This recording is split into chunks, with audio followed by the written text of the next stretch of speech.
Classification with least squares. In order to do classification, we need a discriminant function. What is this discriminant function? Whenever you have an input, you provide this input to this function and you will know what is the class it belongs to. Let us say this function will tell you it belongs to class 1 or maybe class 2. So discriminant function, it will act like a black box. Once you find the function, in order to do classification, you just have to provide an input and it will directly tell you that this input belongs to class 1 or maybe class 2. So here it is clear that what is important is to identify function. And how do you identify this function? In order to identify the function, you should know what are the parameters of this function. If you know the parameters, then you know what this function is. And once you know the function, whenever you have an input, you can directly generate the output, that is which class it belongs to. How do you identify the parameters? This is the big question. When we were learning about regression, how did you identify the parameters of different functions? In order to identify the parameters, we tried using sum of squares method. That is, you minimize the sum of squares, which will in turn give you a closed form solution. So from that, you will be directly able to identify the coefficients, that is W's. The same technique, let us see if it would work in classification. That is, we'll do minimization of sum of squares and we'll try to find out a closed form solution from which we'll directly get the values of W's, that is the coefficients. Once you know that, you know the discriminant function and you can directly find the classes, right? So let us write the equations and understand how to solve for W. In classification, the thing is, for each of the class, that is corresponding to each of the class, you have its own linear model. That is, let's say for the kth class, you have something like this: yk of x is equal to wk transpose into x plus wk0. So this is what you have for kth class. So for each of the class, you have its own specific linear model, which would give an equation in order to find yk. And how do you finally identify the class? Let us say for first class, you have an equation like this. For second class, you have another equation and so on. You will see the value of y for each of the classes. Let's say for one class, it is 0.79. And for another class, maybe it is 0.01. And for another class, it may be 0.10. And for another class, it may be again 0.10. So here if you see, 0.79 is the largest value, which means among these classes, the maximum probability is that the point that is given, the input that is given belongs to this particular class, which is giving a yk value of 0.79. It is the largest. So whichever class gives you the largest value of y, you will say this is the class this particular input belongs to. So this is how you do classification. So in order to find this value, what you need to know, this particular function. And how do you identify this function? By identifying the values of all these w's. If you know all the w's and you're given a new input x, you can directly find out y. So this is the whole idea. Let us see how you can find the value of w. So we'll use sum of squares and we'll try to minimize it and find a closed form solution from which you can directly find the value of w. Once you know w, it's all easy, right? Let me first generalize this. I can write it as y of x is equal to xw. That is, I'm taking each of the equations for each of the k classes and I'm unifying all these in order to write it into a single matrix form. Let us first find the dimensions and I understand how this xw came up from all these equations. Okay, so I'll write it here. Y is equal to xw. The first thing to understand here is what is w, what is x, and what are the dimensions of these matrices. From that, you will clearly understand how are the different classes represented, how is each dimension taken into account.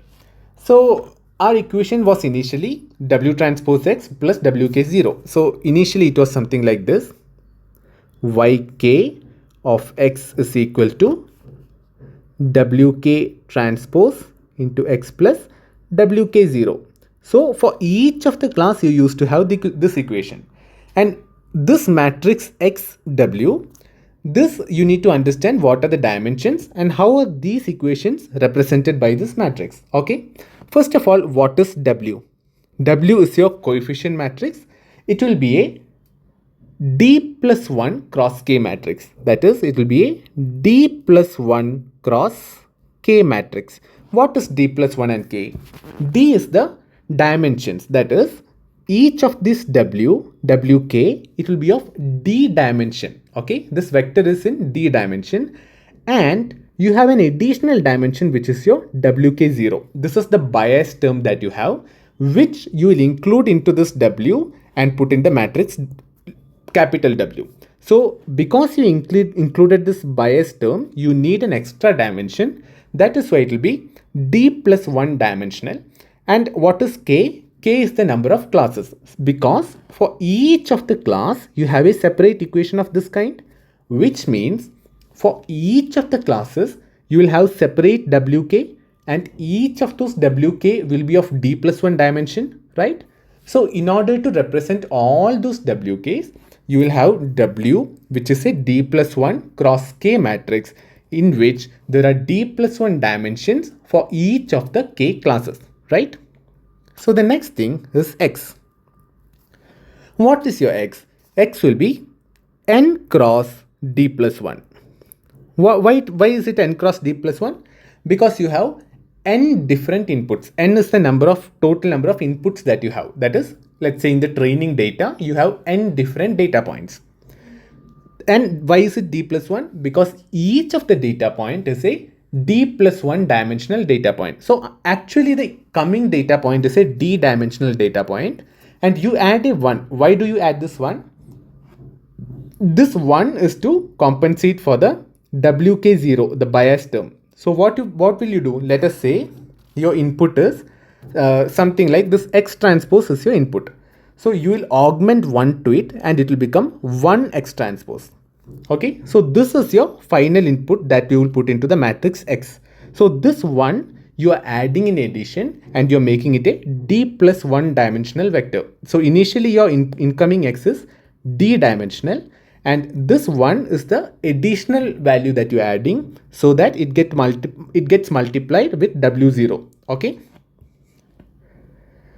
You should be able to identify this easily because we already did the same thing for regression. That's why I'm not going too deep into this. And the next thing is the Y. So what will be your Y matrix? Your Y matrix, it will be an N cross K matrix, right? N cross K matrix. That is, for each of the input X that is coming in, you will have a K dimensional output. Why is it a K dimensional output? Because your output is supposed to be a one hot vector. That is, if you have, let's say, 5 classes, in this case, how do you say that one point belongs to class 2? You say that you do not give an output of 2. Instead, you give a one hot vector which will look like this: 0, 1, 0, 0, 0. This means it does not belong to class 0. It belongs to class 1, does not belongs to class 2, does not belongs to class 3, does not belong to class 4. So whichever has the value of 1, that will be the class it belongs to. So when we are writing this equation, when we are developing this discriminant function, it won't be able to exactly find the value 1, but instead what we look for is whichever is having the largest value. So that we'll consider as the one that is closest to 1. Okay. So instead of 1, it may be 0.8 or maybe 0.75, something like that. So whichever has the largest value, we'll assign it to that class. But your actual output, expected output, is a one hot vector, which will be of this form. There will be one value of 1 and all other values will be zeros. Okay. So these are the dimensionalities. Okay. So at this point, you understood that these are the dimensions of the matrices. So you know it is y is equal to xw is what you have to solve for, and what is x and what is w. Okay, you understood this. So the next thing is, how do you find a closed form solution for w? So the exact derivation for this, we already did it in regression. I'll just write the minimize. What you have to minimize, you have to find the sum of squares. What is sum of squares? You have to find the squared distance between the expected value of y and the value of y that you found. That is, you have to minimize y minus xw the whole square, right? This is what you want to do, because xw is what you found out and y is supposed to be the actual value, and you want to take the difference between y and xw, which is the value found. You have to square it and you want to minimize this value.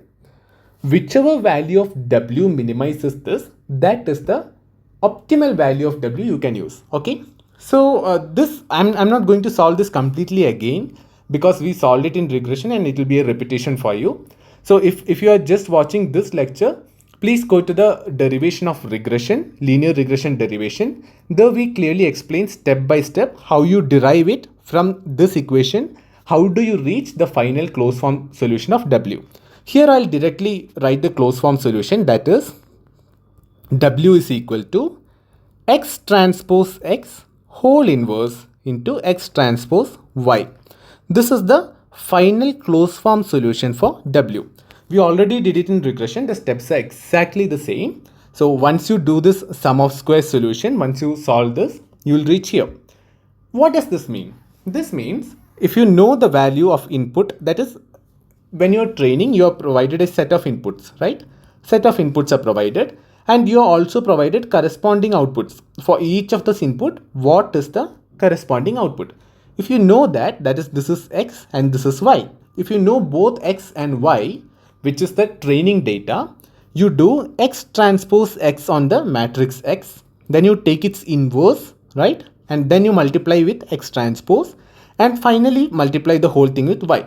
If you do this, the matrix that you end up with, that will be the W matrix. So this is how you directly find the coefficients. This is a closed form solution.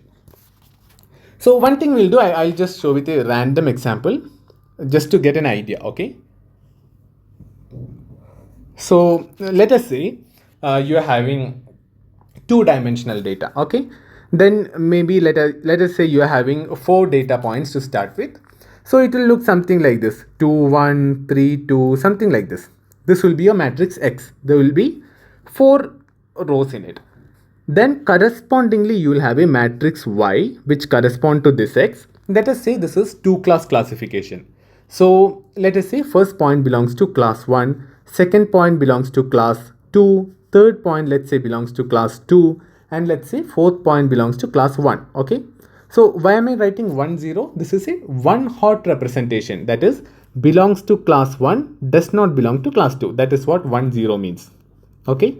So whichever it belongs, you put a 1. Whichever it does not belong, you put a 0. That is one hot representation. Now you have x and y, and from this you can find w, right? You do x transpose x. You take this x, do x transpose x, then take the inverse of it, then multiply with x transpose, and finally multiply with y. If you do this, you will get a value of w. Let us say you got some particular value of w. Let us say it looks like 4, 2, 3, 7, something like this. W will be something like this, okay? Once you have this, how can you find y? In order to find y, just do x into w. For any new input, you can directly find y by using this equation. So this is how you have a closed form solution for w, and from that you find the value of y. Let us understand some things about the classification using sum of squares. So it's important that you understand these things so that you know when to apply it and when not to apply. Okay. So till this point, you know, if you get any new input, how do you assign it into any particular class? You find y, that is yk for each of the classes, and whichever class has the highest value of yk, you assign it into that class. So this is the matrix y which will have for each of the k classes, and whichever has the highest value, you will assign it into that class. But when you're considering this least square solution, one problem is that it is not robust to outliers. That is, let us say you have something like this in the input. Let us say some data points are here. Let us say it belongs to one class. This is the actual decision boundary. And there are some data points here. Let us say, in this case, if you apply sum of squares, it will most probably it will find this correct decision boundary. But the problem is, let us say you have some points over here. Okay, and let us say this is class 1, this side is class 2, and these points, let us say, belongs to class 2 only. But the problem is, because these points are outliers, they are far from the decision boundary. When you're using this least squares method, it would try to overcompensate, or in a way you can say it may penalize the two correct inputs, right? And what it will do, it will shift this decision boundary more towards the points which are far away. So this decision boundary, it may get shifted to somewhere here. That means these points will now get wrongly classified. So this is a problem with least squares approach. That is, if you're doing using the minimization of sum of squares and you're using this least squares approach, if there are too many outliers in the data which are far here and there, these outliers may affect your actual decision boundary. Instead, if your points are very clean and they are rightly here and there of your decision boundary, then normally least square solution will work good. So one thing you have to understand here is this failure of this least square solution. Why is this failure happening? Why is it that sometimes if you are having outliers, it's not working as perfectly as you assumed? Why is it? The reason is this least square solution, this is based on the maximum likelihood under the assumption that it is a Gaussian conditional distribution, right? In the initial lectures itself, we went through the concept of Gaussian distribution and how this sum of squares approach takes Gaussian distribution, makes an assumption that it is a Gaussian distribution. But the problem is the output that we have are binary target vectors. That is, we have something like 1, 0, 0, 0, 0, 1 and so on. Like let us say if it is 3-class classification. So when you have this sort of output, which are binary vectors, this is far from a Gaussian distribution. So your actual distribution is not Gaussian, but what your solution is assuming is that it is a Gaussian distribution. It is because of this that sum of squares approach may fail in sometimes. So if your data is well maintained, if it looks good for sum of squares, you can apply it. But in some cases, it may not, it may fail, and this is the reason, because it is assuming that it is a Gaussian distribution, but it is actually not. Okay.